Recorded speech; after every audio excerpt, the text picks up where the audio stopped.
Greetings to the participants of the 2021 World Water Week, and welcome to this session on bankable water projects in Africa, looking at lessons from other sectors.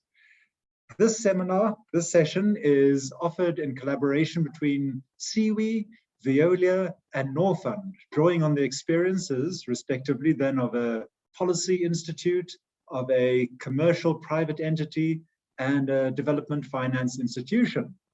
And we will be discussing some of the challenges associated with attracting the private sector engagement and involvement in the water sector in Africa. But before we get underway, I'll introduce myself. I'm Anton Earl. I'm the director of SEWI's Africa Regional Center, which is a center based in Pretoria in South Africa, where we have been working on supporting developing bankable water projects in Africa. I would recommend that you watch this session through the Zoom app itself, rather than watching it via the Pathable link, because by doing that, you'd be able to see the speaker as well as the slide. It makes it a bit more convenient. Also, the comments and questions, which we will be welcoming a little bit later in this session, please enter those in on Pathable, and we'll keep track of those, and towards the end of the session, I'll be reading out a few of those questions and posing them to our panelists. Okay, with that, we would like to hear from you. We are going to be using a tool called Menti, which I'm sure you're all familiar with. So if you can get your Menti started up and using the code that's shown on the screen over there now, you can start logging in. The question we have for you is who should pay the main part of the total real cost of water in Africa? A simple question, but rate who is the first responsible for this cost in Africa. So please go ahead, you've got the Menti code over there, and go in and select your first choice to this question.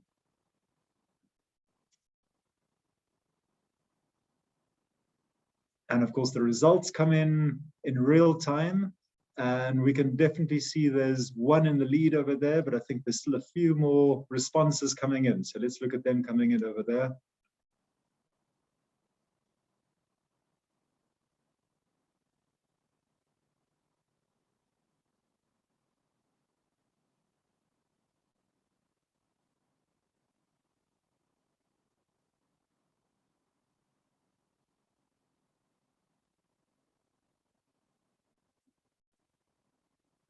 And of course, this is the long-term cost of providing water. So of course, we're talking here about the CapEx and the OpEx costs. Well, the results coming through, first place, definitely the users, but then a sizable portion, of course, saying the local taxpayer. So essentially funding it from the fiscus in one way or another.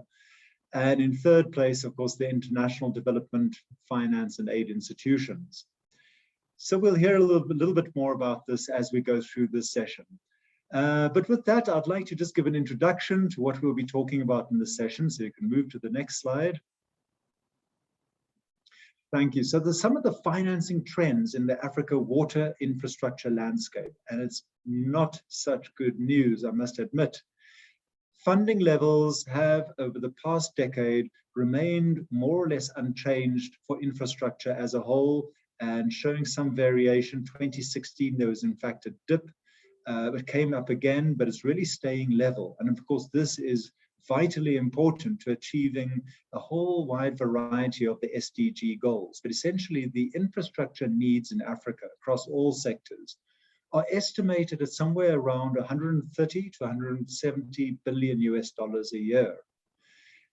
Currently, there's a financing gap of around 67 to 107 billion US dollars annually. Now, it's interesting when we look at where the funding actually comes from. The majority of the funding going into infrastructure as a whole comes from African national governments. So the governments themselves are putting money into infrastructure. Another sizable portion, of course, comes from overseas development agencies, from ODA, from the various DFIs and so forth. And then a variety of other funding sources, but most notable to see over here is that private sector funding into infrastructure generally in Africa remains very low. Only a small percentage, around 4%, coming from the private sector. The funding goes roughly equally to the 5 regions of Africa: Southern Africa, which includes South Africa over there, about the same as West, East, and North, and a bit less to Central Africa. Interestingly, the transport sector fares the best in terms of attracting the financing, followed by the energy sector. So transport and energy take up by far the majority of the funding, infrastructure funding on the continent, with water only securing around 17% of the funding that comes to the continent. Irrigation and drainage accounts for the largest contribution, followed by potable water supply projects. So that gives you a snapshot really of where we are headed with this. And that is why we put this session together, to try and draw on some of the experiences of these other sectors, energy specifically. So we'll be hearing about experts that come from the energy sector. With that, I would like to hand over to my colleague, Lydie Manure, who will be speaking a bit more about some of the experiences about bankable projects in the water sector in Africa. Lydie describes herself as an enthusiastic investment professional with over 14 years of experience supporting projects and initiatives that matter.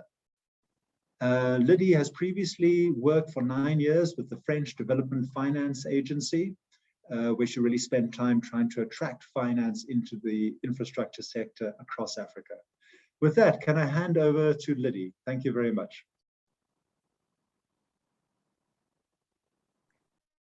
Thank you, Anton, for the nice introduction, and I'm very glad to be part of the panel today on how we can foster more bankable water projects in Africa.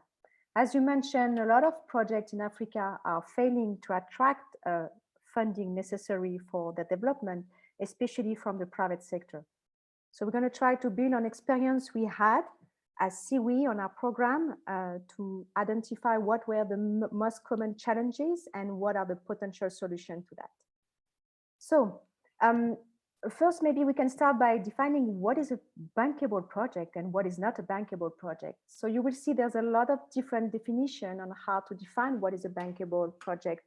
But from our experience, we see that there's 2 aspects that are mostly missing in projects that cannot access the necessary funding. The first one is linked to the risk profile of the project. We're talking about the credit structure of the project, which most of the time hasn't been really much identified and managed and mitigated. And there's a lot of mechanisms to try to mitigate that risk, such as insurance, guarantees, or risk sharing with a third party, being public, government, or being private sector. The second aspect, which is also important in trying to identify what is a bankable project, is the fact that we're talking about long-term infrastructure when we're talking about a water project. So most of the time we see projects which are focusing on raising the capital for construction, which do not have a plan for covering the cost of operating that infrastructure and maintaining that infrastructure over the life cycle of the project. So our initiative, which is called Africa EU Water Partnership Program, is an initiative that was implemented by CIWI.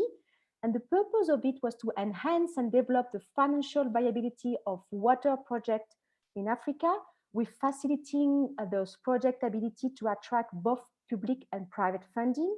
We've been working mostly on transboundaries projects. So it means over 20 countries in Africa.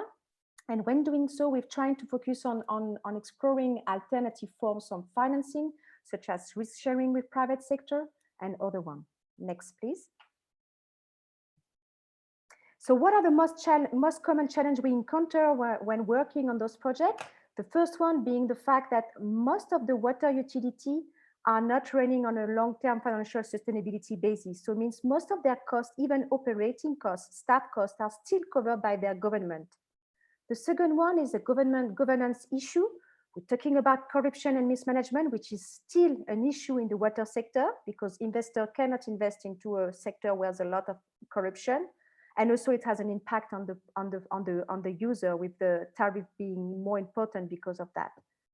A lack of cost reflective tariff is also an issue. Most of the water utility haven't been able to charge users with an appropriate tariff structure that would allow them to be sustainable. Another one also is the fact that there's an insufficient long-term capital planning to better identify, plan, and manage that asset over the long term.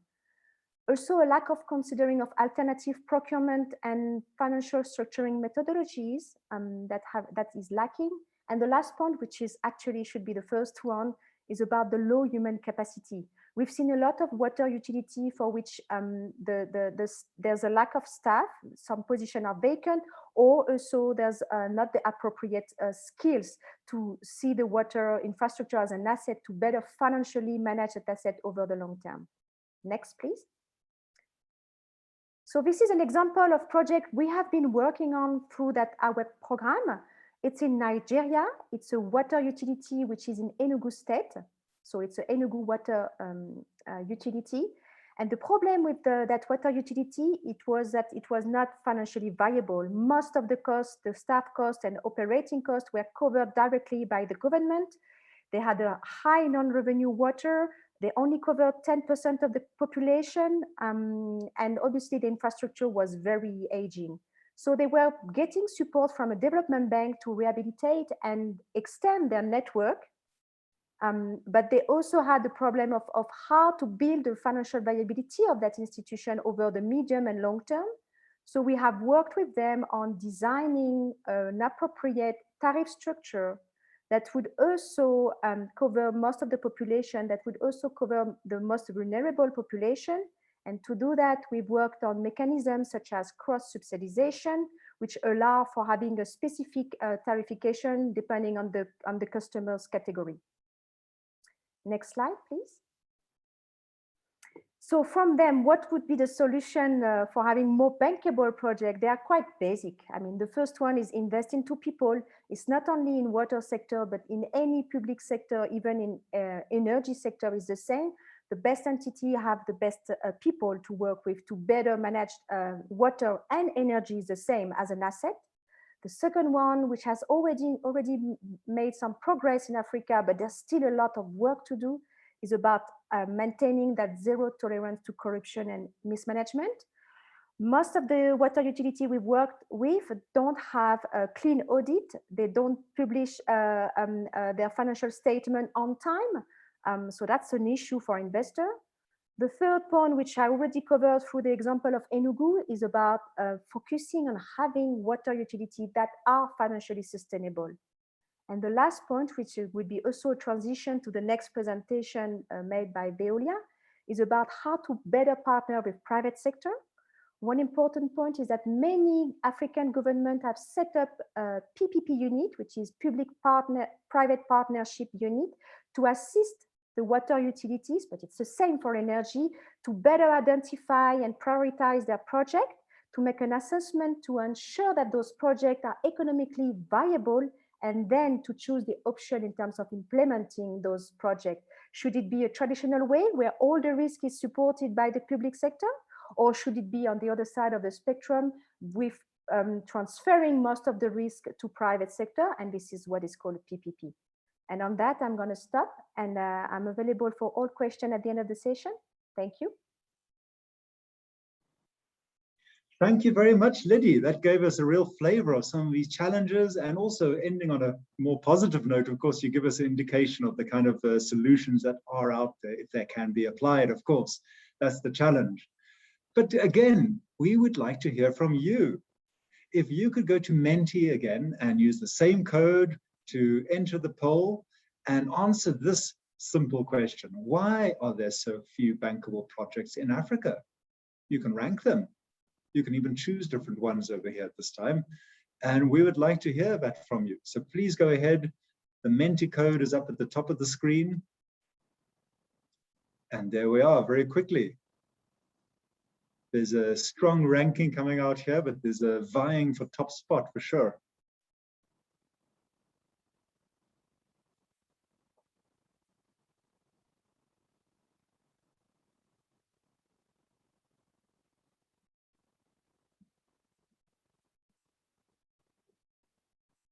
A lot of overtaking, a lot of changing happening, but we'll see which one it lands up after a while.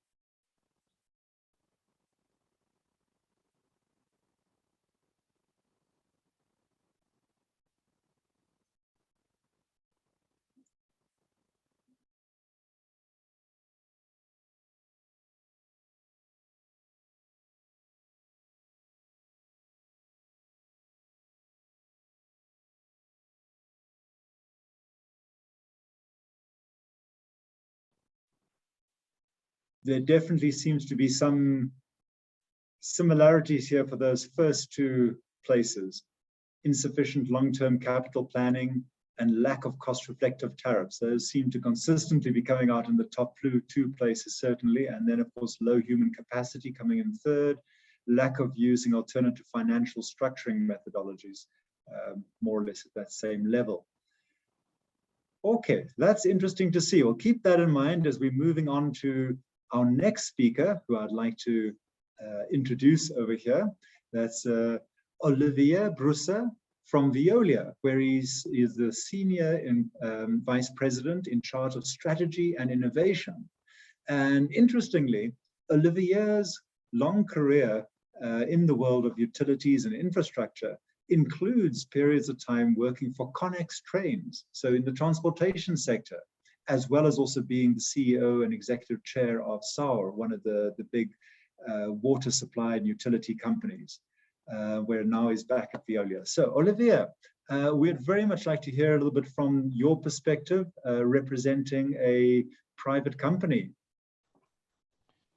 Thank you, Anton, and hello, everybody. Yes, I'd like to take advantage of this session to tell you quickly about some partnerships in Africa that have delivered tangible results. At Veolia, in fact, we've done partnerships with public authorities since the middle of the 19th century, since 1853. Anton, as you said, I had a long career, but I wasn't there at the time. But we've managed to get from that some strong views about what works in terms of public-private partnerships. Two things I'd like to share with you about what is needed for a successful PPP. The first one is strong authorities, and I think it was reflected in the previous presentations and even the surveys. The stronger the authorities, the better. What we mean by strong means people's skills, experience. PPPs are complex, more complex than short-term contracts because they involve long-term investments, infrastructure, covering a long period of time. So there is no way to escape a debate and analysis on the ambition of the partnership, the targets, risk allocation, as Lydie said, and of course, transparency. So again, the stronger the public authority is, the better for the partnership. The second point is that partnership means we need to talk to each other and we need to engage with all the stakeholders before the tender, during the tender, and of course, during the life of the contract, because PPPs cover such a long period of time that none of them are executed 100% as written on the tin. And therefore, there need to be a constant dialogue to manage that. There are some good news, though.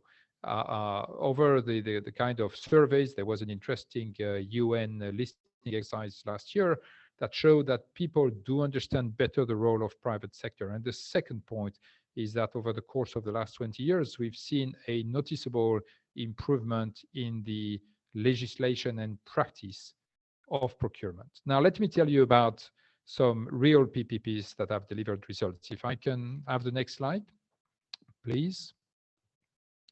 Yeah, this is Niger, a PPP called Affermage, which is one of the French declination of PPPs, involving the public asset company called the SPEN and the operating company, the SEN, that is managed by Veolia. This is a contract that has been in force for 10 years, for more than 20 years, to almost 20 years, sorry, that was renewed in 2012. You can see on the right-hand side the spectacular results of this partnership in terms of, the population serviced for water, which is urban population, that has been multiplied by 3 and more. The coverage rate that has increased to 92%. But you can see all the other parameters in terms of non-revenue water, in terms of supply. Now we've reached a 24 hours continuous supply, and even the social connection that has gone from standpipes to almost 90,000 social connections. Some success factors for that. First, a great political will. The governments were determined to increase the reach of water access for the population in Niger, for the urban population. Next in the future will come rural populations. This is the other example, which is in Morocco, in Tangier, which is served by a 25 years public-private partnership that covers water, sanitation, and electricity. And here, the arrangement and the idea is all about cross-subsidization. If you look at the charts, the pie charts, you can see that, the government wanted to increase the coverage of sanitation to the population, reach almost 100% coverage. You can see on the left-hand side that the revenues come mostly from electricity. Wastewater represents only 4%, whereas on the right-hand side, the funding is ensured primarily by the electricity sources. In other words, this is an example where by merging different essential services, we can achieve cross-subsidy of the wastewater infrastructure by the electricity infrastructure. Now, if I can have the next slide. A couple of food for thoughts about these PPPs. What have we learned? The first thing is we are absolutely convinced that none of these results would have been achieved so quickly and efficiently without the partnership between the public sector and the private sector. None of the parties would have been able to achieve so much so quickly independently. That's the first thing. And of course, there is the old debate about the role of private sector in the delivery of essential services like water and wastewater. But I think we have to acknowledge that, already 70% of the cost of the water we use, water and sanitation services, 70% of these costs cover supplies and construction that are already provided by the private sector. What I'm trying to say here is that the question is not whether the private sector should be involved or not. The question is, how does the public authority guarantee that this involvement is geared towards the benefit of citizens? That's the first point. It's not about whether we should use private sector or not. It's about how we should use it.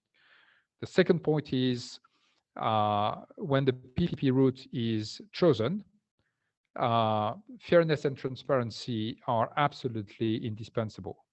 The governance of the operating company needs to give a fair voice to local stakeholders. They need to be involved.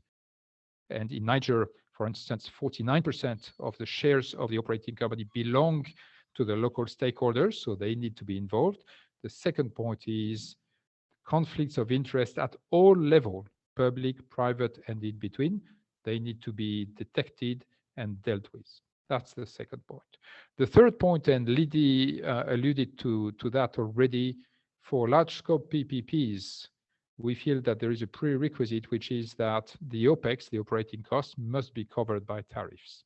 And when they are not, that doesn't allow for a good performance-driven management, that doesn't even allow for social tariffs. So this, at least, you've asked the audience about whether, tariffs should be, the cost should be covered by users or not. Yes, at least the operating cost should be covered. And the final thing, which I think is recent but accelerating, is about digitalization. There is a big opportunity there, including for Africa, because digitalization allows for traceability real time in terms of a number of parameters, environmental, social, governance, but also it allows to gather data about operations, customers, etc., that will be used to improve the service. So, in summary, PPPs do work. They've been working around the world since the 19th century and made wonders. and they've been working in Africa. We've got some examples. We want to increase their reach. There are a number of prerequisites, but I think if the public and private sector learn from the experience of what worked and what didn't work, we can go further in providing essential services to the people of Africa. Happy to take questions during the Q&A session. Thank you. Thank you so much, Olivia. I mean, that's a fascinating point that you also made over there about the responsibility of the government authority to look out for the interest of the citizen. And that's really what it does come down to. So thank you very much for that presentation. So again, this is your opportunity to tell us what you think is the biggest obstacle to PPPs. We've heard about a few of these over here now from Olivia and also from Lydia earlier on, but select the ones that you think are the biggest obstacles to these PPPs. And again, the same process with Menti. Let's see what the outcome is this time around.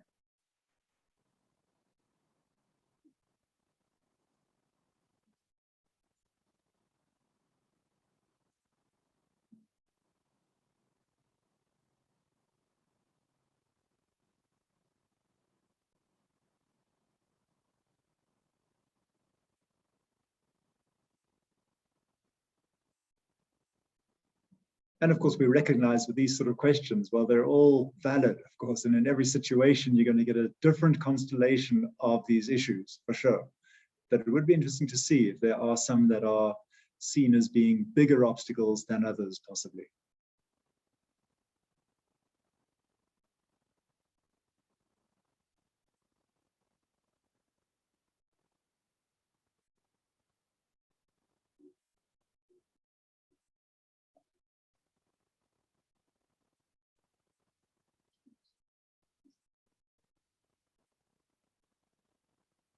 Well, what does seem to be emerging is that it's a lack of understanding of the strengths and weaknesses of PPPs. So that's an interesting point. And we, of course, hope that sessions such as this very one at the World Water Week will help in overcoming some of that. But we also recognize we have to be working with the decision makers themselves. Second place over there, unreliable and time-consuming processes to reach closure. So that's sort of the bureaucracy that one might encounter in the governance structures, and generally low attractiveness of finance vehicles, which could also be specific to water and dealing with issues around pricing and so forth.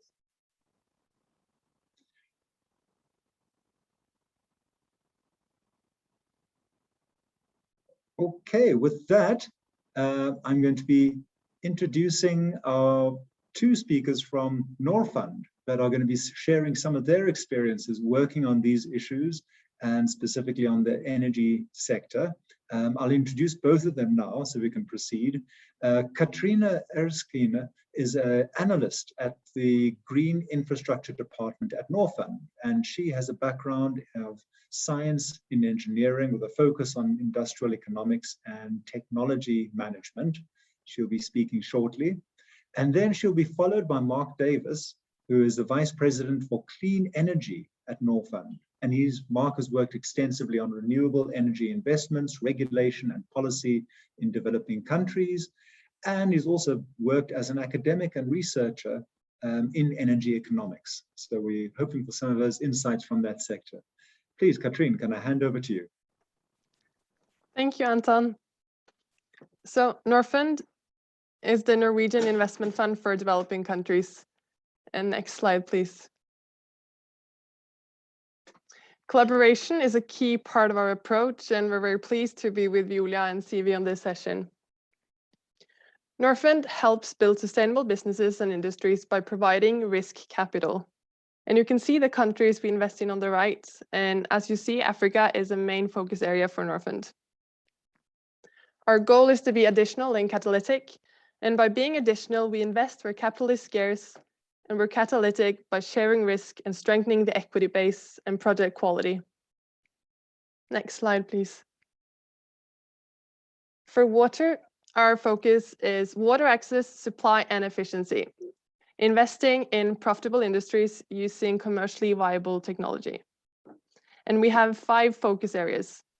It's desalination powered by renewables, groundwater, water supply equipment, wastewater treatment, and irrigation. Water is a new investment area for Norfund. However, an area where Norfund has significant experiences within renewables.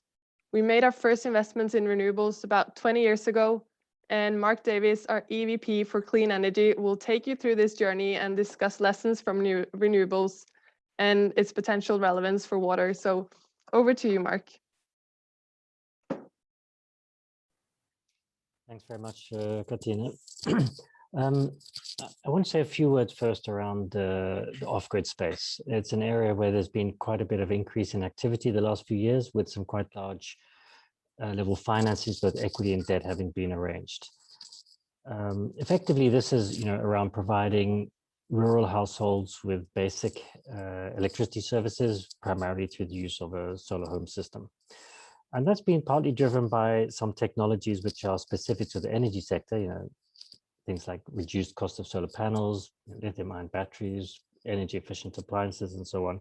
But there's also some technologies which I think also have an application in the water access space. And effectively, that's around being able to provide infrastructure on credit and manage micropayments. So the Internet of Things with these solar home systems are connected. There are communication devices on them. They can be controlled and managed, switched on and off remotely. And secondly, the advent of mobile money has made it possible to manage micropayments, $1 a day or even $1 a week for the use of these services. And I think some of those technologies may well be applicable outside the access to energy space. Moving from that to more traditional infrastructure, utility scale kind of investments, I think the biggest barrier to investments in the power sector in developing countries has been around the credit risk, and I think that's a common factor across both many infrastructure areas, and we've heard it today as well in the water space. So effectively, as a private sector-led investment in a power project, there's a single buyer typically, and that single buyer is the public utility. That utility is typically owned by the state and often has a weak credit rating. So you're faced with you have to sell to one counterparty, and then you have the risk of that counterparty defaulting on the contract, particularly payment risk. So I think that's been the biggest single barrier. Traditionally, that's been solved through sovereign guarantees. The state effectively provides a guarantee for its utility, and you still get that today. I mean, in South Africa, that's what the South African government has done. But those government guarantees are becoming harder and harder for governments to issue. I mean, they're a drain on the fiscus. They count as part of the public sector borrowing requirement. They're harder and harder for them to issue. So there's evolved a set of credit enhancement mechanisms to improve the credit risk of the off-taker, typically through a set of kind of guarantees provided by third parties, which maybe provide some support for termination, some liquidity support for non-payment, often through some support from multilaterals, World Bank, but also regional development banks or guarantee institutes. So there's evolved a set of these credit enhancement instruments, which I think are also transferable from the energy space to the water space. Lastly, around contract structure, I think that in this context, people are not really willing to rely on regulatory environment. They want to have everything tied up in contract, bilateral contract. And long-term contracts, 20 to 30 years often. So these contract structures have evolved effectively to allocate risk across the parties. There's some risks which should be borne by the private sector, some risks should be borne by the off-taker, and some risks borne by the sovereign. And these contract structures have been developed, tested, utilized across countries, across different projects, across different technologies in the power sector. And there's evolved a kind of a perception of what is a bankable, acceptable contract structure in the power sector space. There's obviously some movement on the margins, and they will affect some of the prices, the risks which the private sector is being asked to take. But effectively, there's a sort of a sense of what is a bankable contract structure and what is not. And again, I think some of those lessons from what makes a good contract structure are transferable from the power sector to the water space. I'm sure some of them are employed there already. Okay, so I think that sums up some of my lessons learned. Back to you.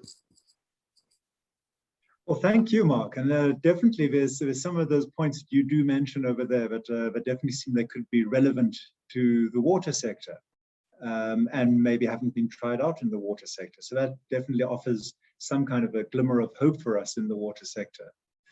Now, the final Menti poll where you give your opinion. Please, could you state which factors are most important to increase the number of bankable projects? This is really looking at what is needed in the future. If you can go into Menti and make a selection from these 5 options over there. Oh, immediately, dialogue jumps to number 1 position. Exactly what we're doing over here, right?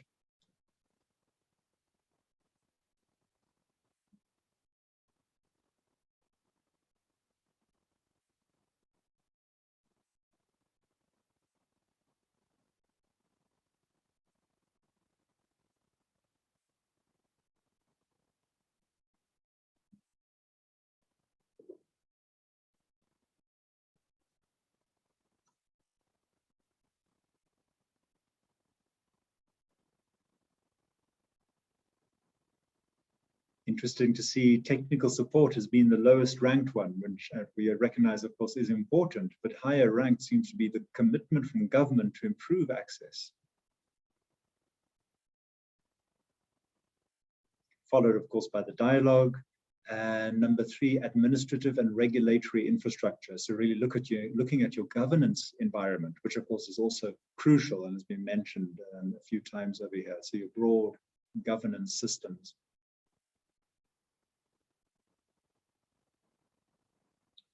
Okay, that gives us an interesting snapshot over there of your opinions. Now I'll move on to our panel discussion, starting off with a question to each of our panelists. And then I'll also be taking some of the questions that I see have been coming in through the chat. Thank you for putting those in over there. We've taken note of those. I'll be reading a few of those out. But just to get us going, we've got panelists that have already been introduced to you. Apart from Ellen Catherine Rasmussen, who's just joined us now on the panel. And Ellen Catherine is in fact Executive Vice President for Scalable Enterprises at Norfund. And prior to being at Norfund, she was with Yara, the world's largest fertilizer company, where she was country manager for Ivory Coast, amongst other positions. So she'll also bring experience from other sectors to bear. But let's look at the questions that we have here. First, I'll start with Liddy.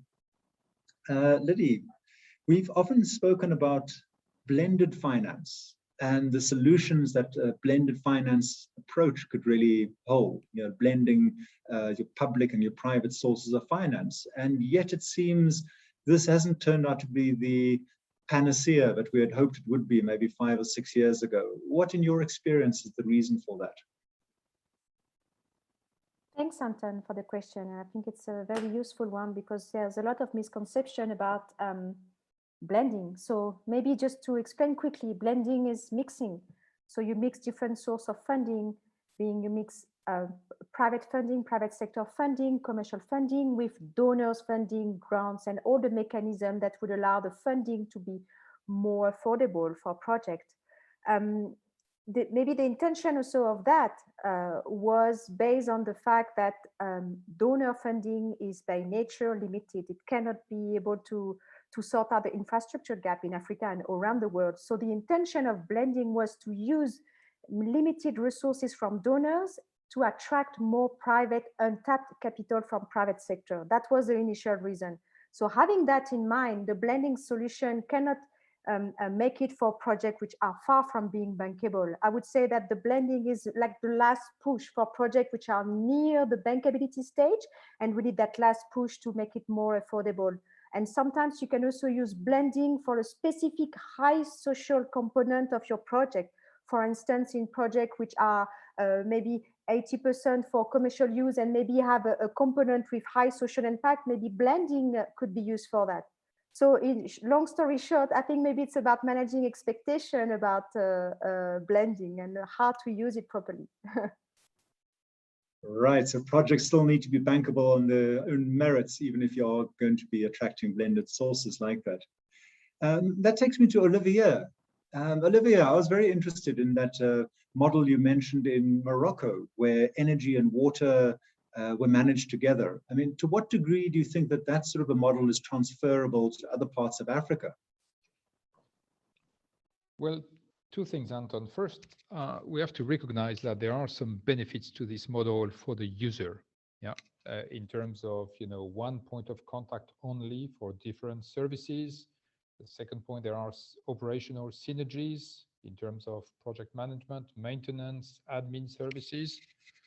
And this we should recommend, but we also need to recognize that the success of the Moroccan model comes from the fact that there was a surplus in their energy sector that they decided to use in order to subsidize a service that they wanted to improve, in that case, the sanitation service. So in other words, every time public authorities are faced with a surplus in one essential service and a deficit of service elsewhere, blending them together will bring synergies and cross subsidies. So every time the same situation happens, yes, we would recommend that they consider merging the services. And by the way, this is not only specific to Africa. That was the case years ago in Germany with the Stadtwerke at city level, with the success that we can see in German cities.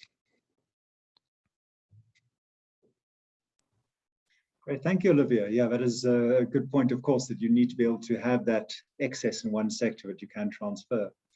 Ellen, Catherine, coming from a DFI, I'd be interested to hear, what is your perspective on the role of technology? And does technology hold the possibility of enhancing bankability of projects? How do you see it from your perspective? Thank you, Anton. Yeah, interesting question. First, back to what's bankable project, and I think Lydie pointed to that very well. So it's about commercially viable projects, and it's about risk management and reliability. And then you think about, so what does actually technical innovation bring? Well, it can bring cost reduction, it can bring efficiency, and it can also bring reliability in the sense of we spoke about, and I think Mark spoke about, and Olivier spoke about, the digital development and how that has helped in doing traceability, how it's helped in mobile payment, etc. So, of course, combining those two, it's easy to understand that technical innovation has a huge impact also on the bankability of water projects. If you then say, so Norfund as a DFI, what does this mean to us? What is important for us as a DFI is that we want to have scalable projects. We want to reach as many users as possible. So that means that we don't necessarily take a lot of technology risk as such. But what we are very, I think, good at, and what we've done a lot supporting in the energy sector, is to say, well, you have proven technology that can then be used into other sectors. So, for instance, in the water space, I think it can be very interesting to explore how these various off-grid and digital solutions that has worked well in the energy sector also can have, huge opportunities in the water space. Okay, thank you for that. It's interesting to hear, but it can help, but it's not always the full solution. We've had several questions coming in over here in the chat, and I've just been reading through them.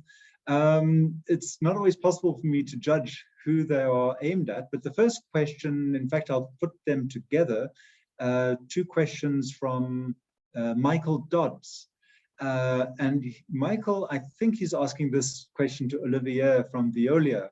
And he's asking about PPPs. Are the PPPs using the UN guidelines for PPPs contained in the SDGs? And a sort of follow-on question asking about, are people using the AA 1000 stakeholder engagement standard? So it sounds like an industry-wide standard that can be applied. So I'm not sure, Olivier, if you can share a bit more on that, on these sort of guidelines. Are they useful for the industry? Is it something that can be applied? Are there challenges doing this? Yes, Anton. Anything that can reinforce the understanding and the governance of PPPs we see it as a positive, and we will support it and adhere to it, whether it is UN guidelines for PPPs, which basically come from the experience of what works and what doesn't work. We see it as a positive, and we adhere to them. Of course, they are primarily aimed at public authorities, but yes, we do support them. And in fact, we also help them to evolve over time because they are not carved in stone. In terms of stakeholder engagement, I'm not sure about the standard that is mentioned by the audience, but I would say that stakeholder engagement, which is primarily the responsibility of the public authority to put in place, is essential to make such a long contract as a PPP work over time. Because as I said,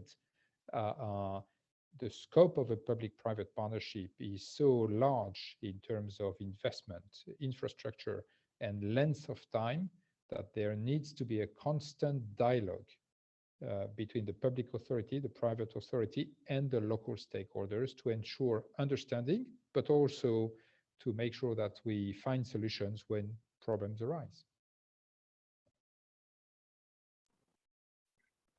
Lydie, Ellen, Catherine, would you like to reflect more on this issue on guidelines and standards?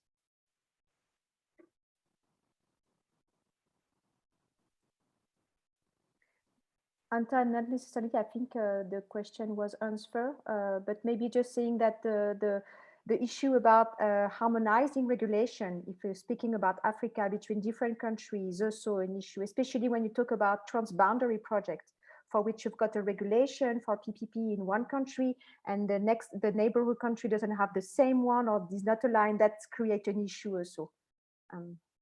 Yeah, that would be my input. There's another interesting question over here coming in from Caroline Gelderblom, speaking about whether the management of catchments is included in the OPEX costs and eventually translated into tariffs. So essentially your catchment management, catchment conservation, which obviously holds a potential benefit then for water treatment, but is this somehow taken in under the responsibility of any of the water utilities? I'm not sure, Olivier, if you have that experience or any of the other colleagues.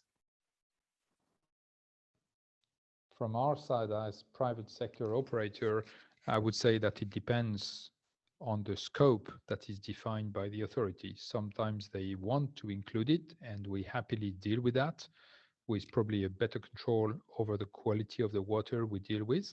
Sometimes the authorities decide to deal with it separately from the contract, and that's fine as well. So once again, it depends, and it comes back to my earlier point.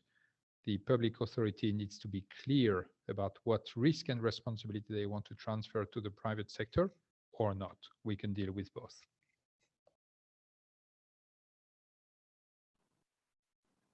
Thank you. I see a question over here. It's again directed to Olivier, but I'm sure Lydie might also have an opinion on this. It seems the private sector, and this question comes from Martin Watsisi, the private sector is efficient, but driven by profits, which seem to be minimal in wash as a public good. So I think that's speaking again to this issue about water supply being seen as a public good. Is there space to reconcile that with a profit motive? Okay. But Olivier, you want to start, or you want me to start? Please do, please do. Okay. Because I don't have anything at stake. I'm not coming from private sector, so I can't say it. But my answer would be very short. I think the confusion is about who is setting up the rules. And normally, even if a project is implemented and managed by private sector, public sector, being the government or the water utility, is in charge for defining the objective of the project. So if you tell if you put in your term of reference that this component should be social and so on, then after the private sector will respond to that with the price and so on, with condition attached to that. But again, it's always the public sector to be able to define the needs and to ensure that those needs are also met all along the project. Hence the need for having skills in the public side and not thinking that when you're delegating to private sector, you just step back and you just watch, you know. That's it. Thank you, Lydia. I will add a few thoughts because this is such an important point. I mean, I would say, let's not get the question of profits get in the way of expanding the access of essential services to the population, because they are, as we know, desperately waiting for solutions. The second point is we often hear about profits, more rarely about losses. Not all our contracts make a profit. Why? Because our profits come in return for risks and responsibility that are transferred to the private sector. You know, we take responsibility, for instance, of delivering infrastructure work on time, on budget, and we pay penalties if we don't do it. We take responsibility for delivering the service to the population. The point is, profits come as a reward for the risks that we take, and sometimes we don't make profits. And the final thing I would say to you, Martin, is that don't believe that the private sector is driven by profits only. None of our operators, especially in Africa, wake up in the morning and go to work and say, today I'm going to make a profit. They go to work and say, today I'm going to deliver the service because people rely on us for essential services. Profit comes at the end of the day, once we've done a good job, we've delivered the service, and we receive a fair remuneration for that. So again, let's not get the question of profits get in the way of the power of public-private partnerships in order to expand the access to essential services to the population.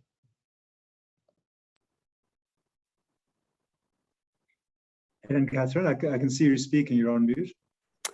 Sorry about that. I thought I had unmuted. So no, I just wanted to echo the other panelists and saying that we also very much support the PPP approach, and you know, there are ways. So I think, you know, what maybe the question is alluding to is if you have a case of kind of super profit, but very often what we find is that they try to have projects where at the end there is a profit, but you can also have a profit sharing mechanism.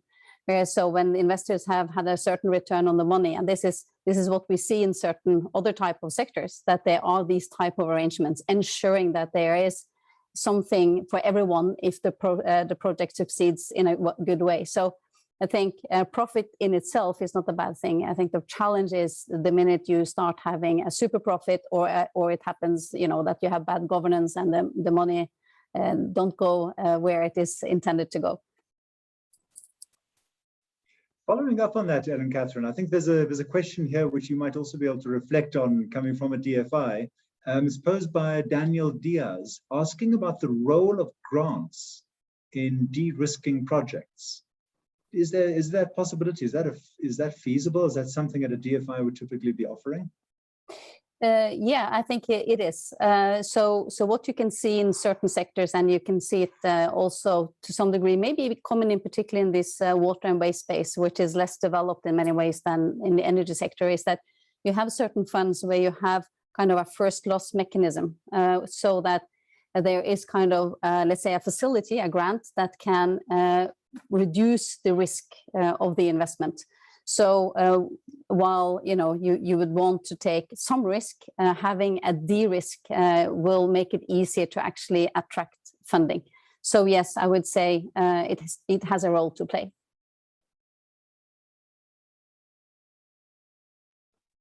Thank you. I see also two questions here that are quite similar, so I'll try and put them together, and I think, Olivia, you're probably well placed to answer this. And it's dealing with the very tricky issue of corruption.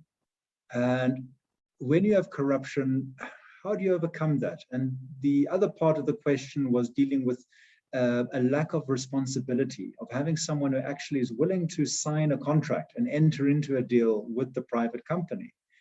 So I'm putting that lot together. Do you have, could you reflect a little bit on maybe how the industry overcomes these kind of challenges, or your specific company? Yes, on the question of corruption, I mean, we know all the bad consequences of corruption, but one thing we've noticed is that public-private partnerships, they tend to enclose into one contract a number of things: construction, delivery, operation over a long period of time. Because of their scope, they attract a lot of scrutiny from different stakeholders: public authorities, private sector, banks, and international funders. As such, we find that PPPs are also a good tool against corruption, which may be sometimes easier on a one-off contract, I don't know. So because of the complexity and the number of stakeholders involved in public-private partnerships, it tends to keep corruption away, and that's why we feel comfortable. It's complex, but it brings benefits. Can I just add one thing, Anton, and that is, yes, it's possible to avoid corruption. I think it's a lot about the tone from the top that the company sets. It's a lot about the tone on a continuous basis with the partners.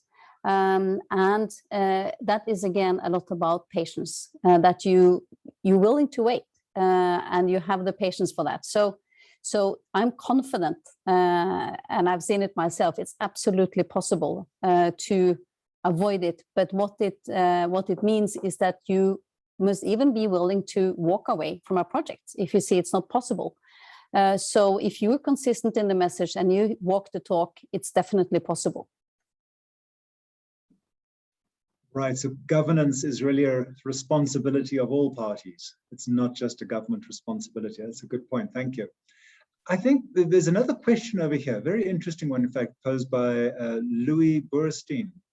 And I think we've come out saying that, well, there's some lessons to be learned from the energy sector for the water sector, specifically renewable energy, as Mark spoke about. But Louis is actually posing a point saying that there's a fundamental difference in the type of financing provided for renewable energy and water. Renewable energy is basically a relatively short-term consumer credit with multiple households as customers, limited role of government. Whereas in contrast, water projects involve centralized service providers that must engage with government over the long term. So very different types of finance needed.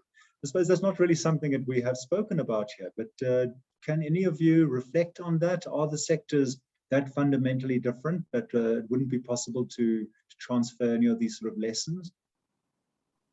Well, I have the advantage of not having the same water experience as the others, so I can jump into the water on this one and just basically say that why should there be such a fundamental difference? Why shouldn't it be possible to develop and look for projects that has more of a kind of an off-grid approach and where you actually use these innovative technologies to actually move in that direction? So I see the question and I hear the question, but I'm not sure I'm actually agreeing to the hypothesis that he put forward. But I'm very happy to hear my other co-panelists add on to this.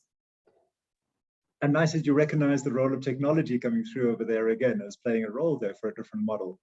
Olivia, Liddy, any reflections on that final question?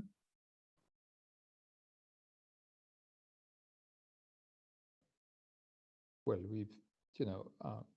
I'm not sure that there are so many differences between financing renewable electricity projects and water projects, apart from the length of time. Water projects need to be financed over 20, 30 years, sometimes even longer periods of time, which is not always the case for electricity. But at the end of the day, what makes the projects bankable, as we've said earlier on, is the proper understanding and allocation of risks between the public sector and the private sector, and the governance of the projects. And whether it is electricity, water, or transportation, it's all about governance and allocation of risks between what the public sector retains and the transfer to the private sector.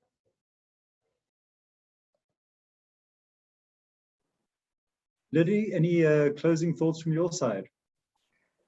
No, I agree with my other panelists, but maybe just to agree on the fact that I've seen more decentralization on the energy sector than on the water sector.